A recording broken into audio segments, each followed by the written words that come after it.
হ্যাঁ 800 বলছেন, আবার 780 বলছেন। আপনি কি কিনতেছেন? কে কিনছে? এখানে কি আছে? ভুট্টা আছে?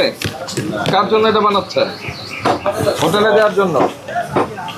ভাই আপনার মূল্য তালিকা নাই, কিন্তু সামনের দোকানগুলিতে আমরা মূল্য তালিকা দেখে আসছি। আপনি মূল্য তালিকা দিচ্ছেন না কেন বলেন?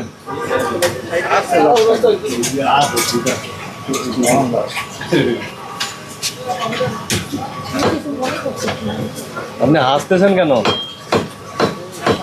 একজন অফিসার কথা বলতেছেন, আপনি হাসতেছেন। দেননি কেন? কোথায় বাড়ি আপনার?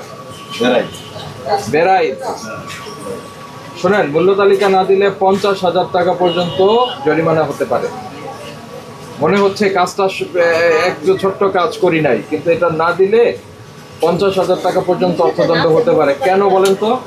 আপনি 780 বলছেন, এখানে কোনো দোকান 780 বলে নাই, সবাই বেশি বেশি বলছে। তা আপনি 780-তে আসলেই বিক্রি করছেন, এটা আমি তখনই বুঝবো যদি মূল্য তালিকা টানানো থাকে। আপনার ব্যবসাও ভালো হবে, ওই জায়গা থেকে কাস্টমার এখানে চলে আসবে। তা আপনি মূল্য তালিকা দেন, আর না দিলে কি হবে?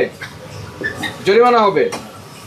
আজকে সতর্ক করে গেলাম। বন্ধ করার কথা শুনো, কি গ্যারেজি করে না কি না না, গ্রাহ্য করতে রাগ করেন। প্রতি কেজি লেখেন কত? 780। ভিড় কমান। কি নাম আপনার? থাকে না, অনেক কিনে না। প্রবীর না কবির? সরি, কবির। ঠিক আছে কবির সাহেব, তাহলে আপনি ই করেন, এই মূল্য তালিকা সবসময় টানানো থাকবে। 26। ঠিক আছে, এটা টানিয়ে দেন।